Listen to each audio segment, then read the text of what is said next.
अस्सलाम वालेकुम दोस्तों, मैं हूं होम्योपैथिक डॉक्टर रिजवान अली मगर और आज मैं आपको बताऊंगा मलेरिया फीवर का ट्रीटमेंट बताऊंगा होम्योपैथी में।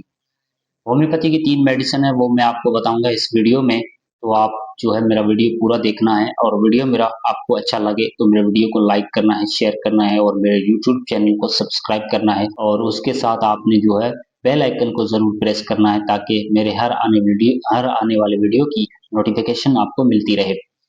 तो आज हम बात करेंगे मलेरिया फीवर और उसका ट्रीटमेंट मैं आपको बताऊंगा होम्योपैथी में इसकी कौन सी मेडिसिन है जिस को हम इस्तेमाल करती हैं और उसका बहुत अच्छा रिजल्ट मिलता है और जो है पेशेंट को जो है 3 दिन में उनको रिलीफ मिल जाता है। वो मेडिसिन मैं आपको बता रहा हूँ इस वीडियो में। सबसे पहले हम जानने की कोशिश करेंगे मलेरिया बुखार की जो क्या अलामात होती हैं और उसके क्या सिम्टम्स होते हैं, तो हमें कैसे पता चलेगा ये मलेरिया बुखार के सिम्टम्स हैं। उसकी सिम्टम्स जो है पहले नंबर में हम उसकी बात करते हैं, उसको तेज बुखार होगा, हाई ग्रेड फीवर होगा, उसको वक्फे वक्फे से बुखार आता होगा। दूसरे नंबर पे है सर्दी लगकर बुखार आता होगा, कपकपी लगकर बुखार उसको आता है और तीसरे नंबर में सर दर्द बहुत होगा। चौथे नंबर पर जिस्म में दर्द और कमजोरी बहुत ज्यादा महसूस होती है। पांचवें नंबर मतली या कैप यानी वोमिटिंग और नाउजिया बहुत ज्यादा होती है, किसी पेशेंट को होती है किसी को नहीं होती है। तो ये मलेरिया वाले पेशेंट को ये भी सिम्टम्स है। चक्कर आना ये भी इसका एक जो अलामत है और सिम्टम्स है ये देखने को मिलते हैं। और भूख कम होना, मलेरिया जो फीवर होता है जिसको उसमें भूख बिल्कुल नहीं लगती है, भूख कम हो जाती है। तो ये कुछ अलामात थी, कुछ सिम्टम्स थे जो मैंने आपको बताए हैं। तो हमें इससे भी पता चल जाता है कि ये मलेरिया फीवर है इसको। और इसको मज़ीद जो है हमें इसकी जो है टेस्ट करवाते हैं, वो हम लैब रिपोर्ट करवाते हैं, उससे भी अगर हमें पॉजिटिव आती हैं तो हम उससे तो बिल्कुल कन्फर्म हो जाता है कि इसको मलेरिया फीवर है। अब मलेरिया बुखार से कैसे बचा जाए? उसके लिए जो है मच्छरदानी का इस्तेमाल करना होता है। रात को जो है आपने मच्छर भगाने वाले तदाबीर इख्तियार करनी है। जैसे उसके कॉइल आते हैं, मार्केट में लोशन आते हैं, वो आपने इस्तेमाल करने हैं और आपने जो बाजू, टाँगें और उन पर जो है आपने उसको जो है ढाँपने वाले कपड़े इस्तेमाल करने हैं ताकि आपको मच्छर जो है ना काटें और उसके काटने से जो आपको मलेरिया ना हो। तो ये जो है आपने जो है उससे एहतियात करना है। आपने ये मच्छर से जो बचाव के जो तदाबीर हैं वो मैंने आपको बताए हैं।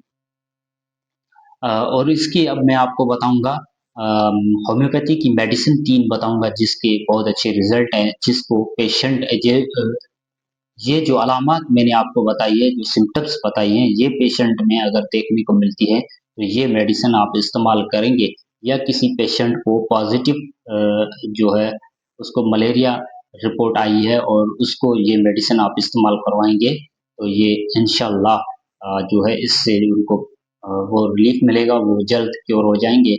मलेरिया बुखार जो है 3 दिन में ख़त्म हो जाएगा।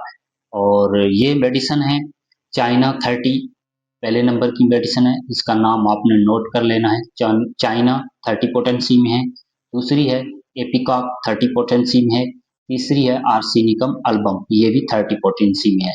ये 3 मेडिसिन है, इनको आपने जो है तीन मेडिसिन को जो है बराबर मिक्स कर लेना है। फिर दिन में इसके जो है 5-5 कतरे दिन में 3 बार इस्तेमाल करना है। तो ये आपने जो है इस्तेमाल करेंगे तो इससे जो है जो मलेरिया फीवर है वो बिल्कुल उसकी वो नेगेटिव हो जाएगा और उस जो है बुखार खत्म हो जाएगा। तो ये थी होम्योपैथी की मेडिसिन। और आजकल जो है ये बारिशों का मौसम है, 2026 में जो बारिशें पड़ी हैं अभी इस 7वें महीने में और 8वें महीने में, तो इस महीने में ये बारिशें हुई हैं, उसके बाद जो है ये मच्छर बहुत ज़्यादा हो गए हैं। इसकी वजह से जो है बहुत ज़्यादा ये केसेस रिपोर्ट हो रहे हैं मलेरिया फीवर के। तो सोचा मैंने ये वीडियो बना दूँ और इसकी जो है मच्छर के काटने से जो मलेरिया होता है, मलेरिया फीवर होता है, उसकी मेडिसिन मैं आपको बता दूँ। तो ये 3 मेडिसिन थी जिसके बहुत अच्छे रिज़ल्ट है और क्लिनिकल जो इसको हमने इस्तेमाल किया है क्लिनिक पे हम अपनी और उससे हमें जो रिजल्ट मिले हैं वो मैंने आपको बताए हैं। अगर आपको वीडियो मेरा अच्छा लगा हो तो वीडियो को लाइक करें, शेयर करें और मेरे यूट्यूब चैनल को सब्सक्राइब करें और साथ में बेल आइकन को ज़रूर प्रेस करें ताकि मेरा हर आने वाला वीडियो उसकी नोटिफिकेशन आपको मिलती रहे। तब तक के लिए अल्लाह हाफिज़। पाकिस्तान जिंदाबाद।